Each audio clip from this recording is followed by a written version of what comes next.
የዕለቱን መረጃዎች ይዘን ቀርበናል። እስከ መጨረሻው እንድትከታተሉ ጋብዘናችኋል።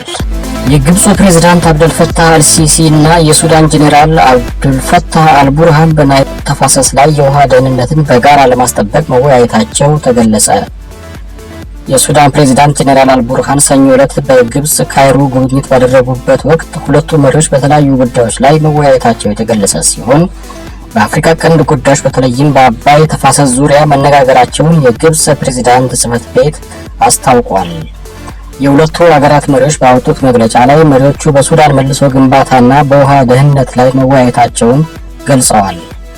የሁለቱ ሀገራት የውሃ ደህንነት ለማስጠበቅ መነጋገራቸውን የገለጸው የግብፅ ፕሬዝዳንት ቃል አቀባይ መሪዎቹ በውይይታቸው ወቅት በብሉ ናይል ላይ የሚወሰድ የተናጠል እርምጃን ተቃውመዋል ብለዋል። የሁለቱ ሀገራት መሪዎች በአባይ ተፋሰስ ላይ የሚገኙ ሀገራት ተጠቃሚ የሚሆኑበትን የዓለም አቀፍ ሕግን ለማስከበር እንደሚሰሩ መነጋገራቸው ተገልጿል። በሁለቱ ሀገራት መካከል ያለው የአመለካከት ውህደት በግብፅ እና በሱዳን ብሔራዊ ደህንነት መካከል ባለው ጥብቅ ትስስር የተደገፈ ነው ያለው የፕሬዝዳንቱ ጽሕፈት ቤት በአባይ ተፋሰስ ላይ የሚኖር የውሃ ደህንነትን በጋራ ለማስጠበቅ መነጋገራቸውን ገልጿል። ግብፅ በህዳሴ ግድብ የውሃ ሙሌትና ከግድቡ በሚለቀቀው የውሃ መጠን ላይ ህጋዊ እና አስገዳጅ የሶስትዮሽ ስምምነት ካልተፈረመ ኢትዮጵያ የውሃ ሙሌቱን ማከናወን እንደሌለባት ስትወተውት ቆይታለች። ኢትዮጵያ በበኩሏ ሶስቱ ሀገራት በአባይ ወንዝ ላይ ባላቸው የውሃ ድርሻ ላይ መስማማት ከቻሉ ከህዳሴ ግድብ የሚለቀቀውን የውሃ መጠን በተመለከተ አሳሪ ስምምነት ላይ መድረስ እንደሚቻል አቋሟን አሳውቃለች። ግድቡን በሚመለከት በአፍሪካ ህብረት አሸማጋይነት በተከታታይ ሲካሄድ የነበረው የሶስትዮሽ ድርድር ሳይሳካ ያለ ውጤት መበተኑ ይታወሳል። ግንባታው በዚህ ዓመት እንደሚጠናቀቅ የተነገረው ታላቁ የህዳሴ ግድብ በተወሰነ ደረጃ ኃይል እያመነጨ ሲሆን ግብፅ ግድቡ ከአባይ ወንዝ የምታገኘውን የውሃ መጠን ይቀንሳል የሚል ስጋቷን ስትገልጽ ቆይታለች ሲል ቢቢሲ ጽፏል። የሶማሊያው ጠቅላይ ሚኒስትር ሐምዛ ባሬ የውጭ ጉዳይና መከላከያ ሚኒስትሮቻቸውን ከስልጣን አንስተዋል። ኢትዮጵያን በመተቸት የሚታወቁትና ላለፈው አንድ ዓመት የውጭ ጉዳይ ሚኒስትር የነበሩት አህመድ ፊቂ መከላከያ ሚኒስትር ሆነው ተሹመዋል። በፊቂ ምትክ ምክትል ጠቅላይ ሚኒስትር የነበሩት አብዲሰላም አሊ እንደተሾሙ ተገልጿል። ከሁለት ሳምንት በፊት መከላከያ ሚኒስትር ሆነው ተሹመው የነበሩት ጅብሪል ሃጂ ደግሞ ምክትል ጠቅላይ ሚኒስትር ሆነዋል። የሀገሪቱ መንግስት በአልሸባብ ግስጋሴ ሳቢያ ከባድ የጸጥታ ቀውስ እንዳንዣበበበት ይነገራል። ቀደም ባሉት ቀናት በሶማሊያ ለተሰማራው የአፍሪካ ህብረት የድጋፍ ሰጪና ማረጋጊያ ተልዕኮ ተሳታፊ ሀገራት ለተልዕኮ ተጨማሪ 8000 ወታደሮች እንደሚያስፈልጉ በካምፓላው ስብሰባቸው ማጠናቀቂያ ላይ ባወጡት መግለጫ መግለጻቸው ይታወሳል። 8000ዎቹ ወታደሮች ተልዕኮ ከሚኖሩት 12000 ገደማ ወታደሮች ተጨማሪ ናቸው። የተልዕኮ ተሳታፊ ሀገራት ሶማሊያ በሁለትዮሽ ስምምነቶች ወዳጅ ሀገራት በህብረቱ ተልዕኮ ውጪ በአስቸኳይ በተናጠል ወታደሮቻቸውን እንዲያሰማሩ ማድረግ እንዳለባት አሳስበዋል። ይህ የተገለጠው አልሻባብ ባለፉት ሳምንታት በርካታ አካባቢዎችን መቆጣጠሩን ተከትሎ ነው። በስብሰባው የኢትዮጵያ፣ ሶማሊያ፣ ኬንያ፣ ኡጋንዳ፣ ጅቡቲ፣ ግብጽ እንዲሁም የአፍሪካ ህብረት፣ የአውሮፓ ህብረትና የተባበሩት መንግስታት ድርጅት ተወካዮች ተሳትፈዋል።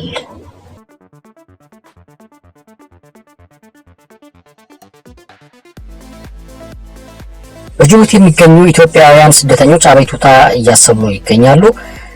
ንብረታችሁን በአማና ወይም በአደራ ሰጥታችሁ ውጡ እያሉን ነው። ንብረታችንን ጥለን መውጣት አንችልም። ከፍተኛ ስጋትና ጭንቀት ውስጥ ወድቀናል። መውጣት ለሚፈልጉትም የተዘጋጀ የትራንስፖርት አገልግሎት የለም።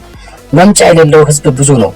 የኢትዮጵያ መንግስት ጊዜ እንዲሰጠን ጥረት ያድርግ ማለታቸውን አቶ መሐመድ አሚን ተናግሯል። አቶ መሐመድ አሚን ቲክቫህ ኢትዮጵያ ያነጋገራቸው የጅቡቲ ነዋሪ ኢትዮጵያዊ ናቸው።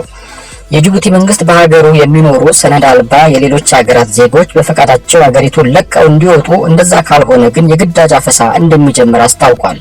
የጅቡቲ መንግስት የሰጠው የአንድ ወር ቀነ ገደብም ከነገ ወዲያ ማለትም ሐሙስ ዕለት ያበቃል። በጅቡቲ የሚገኘው የኢትዮጵያ ኤምባሲም ዜጎች ወደ ሀገራቸው የሚመለሱበትን ሰነድ ለመስጠት ካለፈው እሁድ እስከ ነገ ሮብ ድረስ ምዝገባ እንደሚያካሂድ ገልጿል። በዚህ መሃል ግን ሀገር ልቀቁ የተባሉት ኢትዮጵያውያን ከፍተኛ ጭንቀትና ድንጋጤ ላይ መውደቃቸውን ለቲግቫ ኢትዮጵያ ገልጸዋል።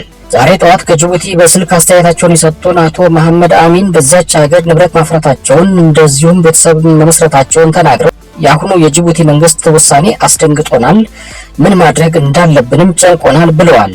ሀብትና ንብረት ያፈሩ ትላልቅ የንግድ ተቋማት የከፈቱ ኢትዮጵያውያን ብዙ ናቸው የሚሉት አቶ መሐመድ ንብረታችንን ምን እናድርገው ብለን ስንጠይቅ ለአማና ወይም በአደራ ሰጥታችሁ ውጡ ተብለናል በማለት ገልጸዋል። የኢትዮጵያ መንግስት ጊዜ እንዲሰጠን በዲፕሎማሲያዊ ጥረት ያድርግ ሲሉም ጠይቀዋል። አቶ መሐመድ አሚን በዝርዝር ምን አሉ ለሚለው ከዚህ ቀጥሎ እናቀርብላችኋለን። ሰነድ አልባ ከሆኑት ኢትዮጵያውያን አንዱ ነኝ። ሀብት ንብረት አፍርቻለሁ፣ ሀገሪቱን ለቃችሁ ውጡ የሚለው መግለጫ የወጣው ህጋዊ የመኖሪያ ሰነድ ለሌላቸው ለሁሉም የውጭ ሀገራት ዜጎች ነው። ነገር ግን በሰላሙም ጊዜ ትኩረት የሚደረግበት የኢትዮጵያ ዜጋ ነው፣ ብዛትም ስላለን ይመስለኛል። እኛ በተለያዩ ስራዎች ላይ በስፋት እንሳተፋለን። በዛው ልክ ትኩረትና ክትትል ይደረግብናል። አሁን ከተሰጠው የአንድ ወር ጊዜ ውስጥ 3 ቀናት ብቻ ነው የቀረን። የኢትዮጵያ ኤምባሲ ጊዜው እንዲራዘም ጥያቄ አቅርቦ ስለነበረ ጥሩ ምላሽ ይኖራል በሚል ተዘናግተናል። ከኤምባሲያችን ምላሽ እየጠበቅን ነበረ። ኤምባሲው የመውጫ ጊዜው በ3 ወራት እንዲራዘም ጠይቆ ነበረ። የጅቡቲ መንግስት ግን ለየትኛውም ሀገር በተለየ መንገድ የምናደርገው ለውጥ የለም ብሏል። ኤምባሲውም 10 ቀን ሲቀረው ነው የመጨረሻውን ማስታወቂያ የነገረን። የተሰጠው ጊዜ በጣም አጭር ከመሆኑ የተነሳ ሰው ሰግቷል፣ በጣም ተደናግጧል። እስከ ሐሙስ ድረስ ነው ያለን ጊዜ።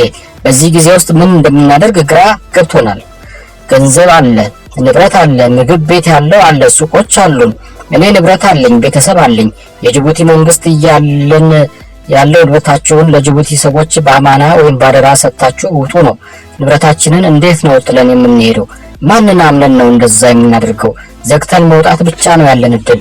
እኛ ምንም ነገር ሳንዘጋጅ ነው ቀኑ የደረሰብን። ሁሉም ነገር በጥድፊያ ነው እየሆነ ያለው። የሚሆነው ነገር እንግዲህ ፈጣሪ ብቻ ነው የሚያውቀው ብለዋል። በዚህ ሰዓት ማለት የምፈልገው አሁንም ጊዜው ተራዝሞ ህዝቡ ንብረቱን ሸጦና ይዞ ተረጋግቶ የሚወጣበት ሁኔታ እንዲመቻች ነው። አቅም ለሌላቸው ዜጎችም ብዙም የማይሰሩና ሰርተውም ደሞዛቸውን ያላገኙ ዜጎች ስላሉ በባቡርም በአየርም በመኪናም ነፃ የትራንስፖርት አገልግሎት እንዲመቻችላቸው ነው የምማጸነው ብለዋል። ሚዲያዎችም ድምጽ ሊሆኑን ይገባል ብለዋል። ሌላኛው አስተያየት ሰጪ አህመድ ያሲን በህጋዊ መንገድ እየኖሩ እንደሆኑ ገልጸው ነገር ግን እየሆነ ያለው ያሳዝናል ብለዋል። ሀብትና ንብረት አፍርተው ለበርካታ ዓመታት እየኖሩ ኢትዮጵያውያን ብዙ ናቸው ብለዋል።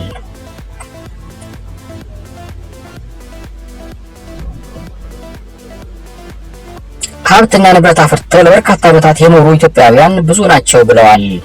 እነዚህ ዜጎች ንብረታቸውን ሸጠው በአንድ ወር ጊዜ ውስጥ ለመውጣት አዳጋች እንደሚሆንባቸውም ተናግረዋል። በጅቡቲ እስከ 200,000 የሚገመት ኢትዮጵያውያን እንደሚኖር ይገመታል። ከዚህ ውስጥ ህጋዊ ሰነድ ያለው በጣም ጥቂቱ ነው። ምክንያቱም ህጋዊ የመኖሪያና የመስሪያ ሰነድ ለማግኘት ሂደቱ ቀላል አይደለም። አብዛኞቹ የኢትዮጵያ ዜጎች የመኖሪያ ፈቃዱን አያገኙም። የኢትዮጵያ ኤምባሲም በቀላሉ ፓስፖርት አይሰጠንም። ያለ ፓስፖርት ደግሞ ህጋዊ ሰነድ አትጠይቅም። እዚህ ያሉት ኢትዮጵያውያን ብዙ ችግር አይተው የኖሩ ናቸው። ዜጎቻችን ንብረታቸውን ሸጠው ለመውጣት ጊዜ የላቸውም። እንሽጥ ብንልም ገዢ አናገኝም። ንብረት ይዘን መውጣት አንችልም። አሁን ኤምባሲው የይለፍ ወረቀት እየሰጠ ነው፣ ግን ደግሞ የተዘጋጀ ትራንስፖርት የለም። ሰራተኞች ደሞዛቸውን አልወሰዱም።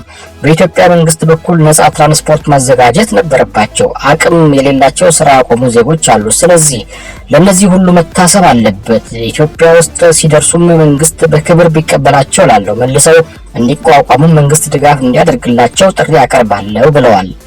በጉዳዩ ዙሪያ በጅቡቲ ከሚገኘው የኢትዮጵያ ኤምባሲ ስልክ ደውለን አስተያየት ለመስጠት ብንሞክርም ምላሽ አላገኘንም ብለዋል ቲክቫ። ሆኖም ግን አቶ ኤፍሬም የሚባሉ የኤምባሲው ባልደረባ ዜጎችን ለመመለስ የሚደረገው የምዝገባ ሂደት በጥሩ ሁኔታ እየተከናወነ ነው የሚል አጭር የጽሁፍ መልእክት አድርሰውናል ብሏል ቲክቫ። ተጨማሪ ማብራሪያ ከፈለጋችሁ ግን ከውጭ ጉዳይ ሚኒስቴር ቃል አቀባይ ቢሮ ጠይቁ ብለዋል። ከውጭ ጉዳይ ሚኒስቴር ተጨማሪ ማብራሪያ የምናገኝ ከሆነ ይዘን የምንቀርብ ይሆናል ብሏል የቲክቫ ኢትዮጵያ ዘገባ። ለዛሬ ያዘጋጅንላችሁ የተለያዩ መረጃዎች እዚህ ላይ ተጠናቀዋል። በሌላ የተጠናቀሩ እና ጠቃሚ መረጃዎች ይዘንላችሁ እስከምንመለስ ድረስ በደህና ቆዩን ብለን እንሰናበታችኋለን።